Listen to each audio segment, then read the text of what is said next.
My fears. I have just one fear, and that is to live and die like I never lived. But when I was way younger, I used to have one fear. This fear affected me in no small measure. It affected my self-confidence, my self-esteem. To a point, I felt like dealing with it in a certain way that would have ended my story. And that is the fear of being shamed.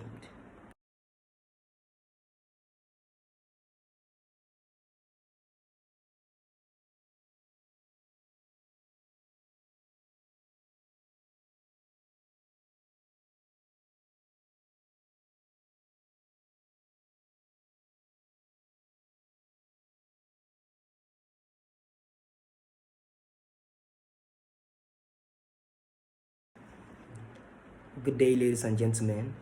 I am IYO Israel, born into the IYO family of Jama Walkeno House of Okrika local government area, Rivers State, Nigeria. However, I was about a year old when I was moved into the Harrison family, and that's where I was raised. I had my family training and background right in the Harrison family, and I also had my education there from nursery through to primary, secondary, and to the tertiary level. I want to really thank the Harrison family for their support. Thank you very much for all your support. My heart was well groomed. I had sound training in the Harrison family, and up to a point in my life, I was able to identify my core personal values, which include maturity, mutual respect, excellence, humility, mercy, integrity, and last, but actually the first, purpose.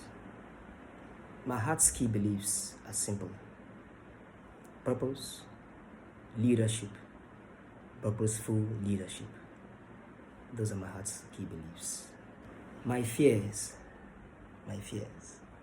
I have just one fear, and that is to live and die like I never lived. This fear haunts and torments me every passing day. But when I was way younger, I used to have one fear. This fear affected me in no small measure. It affected my self-confidence, my self-esteem. It affected me in no small measure. To a point, I felt like dealing with it in a certain way that would have ended my story. And that is the fear of being shamed. Yes, being shamed. You know, as an albino, you may not have noticed it that much on my skin, but definitely in my eyes. For those of you who have got to interact with me, you will notice that just 5 seconds or 10 into the conversation, you will see the unsteadiness and shakiness of my pupils. You know, my inability, so to speak, of not being able to sustain an eye contact for a measurable amount of time. This affected me when I was really little, so much. But right now, I don't give a hoot about it no more. I've outgrown that fear. It's my first time I get to find the courage, though, to say this in public, even though some of you might have noticed without me saying it. But I get to say it publicly and to let you know what it is. But I've gone past that fear. And like I said earlier, right now, my only fear is to get to live and die like I never lived. You know, I'm afraid to get to make all the money in the world and get all the things that money can get. But just after a decade, I'm gone. Nobody seems to know or remember my name. What a horrible way to live. So that's my only fear, to get to live and die like I never lived. Fame. I want all the money in the world, but I'm not in search of money. I want my name to be on everyone's lips in my lifetime and even years after I'm gone. But I'm not in search of fame. My heart troubles me. I am in search of impact, influence on people's hearts. We relocated from Lagos to Port Harcourt when my foster dad was transferred to Port Harcourt, and we returned living in our family house in Old Port Harcourt Township in a place called Baptist Waterfront, popularly known as Baptist Waterside or Baptist Dam. Some of you watching this video will relate to Baptist Dam. Baptist Dam was a place I lived almost all my teenage years and my early adult life, and it's a place characterized by occultism, abject poverty, and a place void of direction, vision, and purpose. The people there in Baptistan could manage to live all of their existence and lifetime right in that place and would hardly want out. What was most troubling in that place was to see young minds whose only aspiration was to be a part of some influential confraternity and attain some principal positions in the system. These young minds were wasting away in misdirection, lack of vision, and no sense of purpose. They seem never to be struck with the thought, what is my purpose for my birth? Why am I really here? This opened my eyes to see that misdirection and lack of a sense of personal purpose wasn't a peculiarity to my people living in Baptistan, but it was the general life pattern of everyone else who lived up as well. From that point forward, right from my teenage age, I began to see people all over the place, up or down, just drifting along with no sense of personal purpose. That environment changed my life forever and gave me a part of my personal purpose. Another aspect that troubles my heart is to see democratic citizens and residents of my country being subjects, conquered pawns, and puppets in the hands of some power syndicates. Unfortunately, I have observed that this is not a peculiar case to Nigeria, but it's an epidemic on the African continent.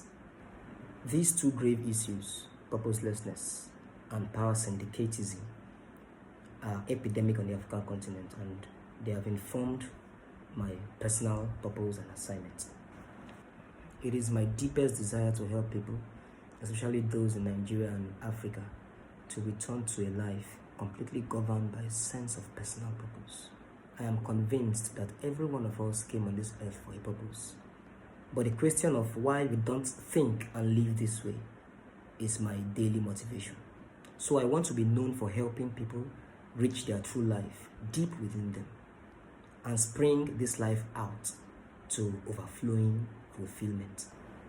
I also deeply desire to see citizens and residents of Africa lay complete hold of purposeful leadership through exercising citizenship consciousness and citizenship capacity in order to end the era of power syndicates all over the continent of Africa. In these two tasks hides my legacy. The last 30 years of my life haven't counted for much as to the real content of my life, but I don't intend going forward to make the rest of my life count as less. However, the last 15 years of my life have been blessed with a sense of personal purpose, and it has led me to spend meaningful amount of time in purpose preparatory personal development. Now I feel it is time to begin building my own legacy. It will all begin with my first life project, tagged Video Series with IYO, encoded with the hashtag VSWI_X. So you'll be watching out for VSWI. VSWI has a theme, High Life, and it intends to share hard, soft, unusual, unpopular, uncomfortable, and perhaps controversial truths and facts about life. Its aim is not to get you to tell me what to think about it, but to challenge and inspire your thinking. And I think after living about 3 decades on the earth, I am old enough to share my thinking and my truths about life. The VSWI, after some predetermined time though, will metamorphose and draw the curtains onto another stage that will be announced when it is time. And it may interest you to know that I have some book projects I'm working on. Yeah, book projects. I'm an author. Many of you, or maybe all of you, don't know that yet, but with time that will be reviewed though. So these books in their time will be published, launched, and released to the public. And I can assure you, you can't resist or miss these books for anything. I can assure you that. These are the few things I am permitted to share for now, but there is so much in the content of my life. However, in all, my primary obligation is to Africa, because I believe as much as I am convinced that it is time for Africa. But in case you missed who I am IYO Israel. Welcome to my world. Thank you for your time.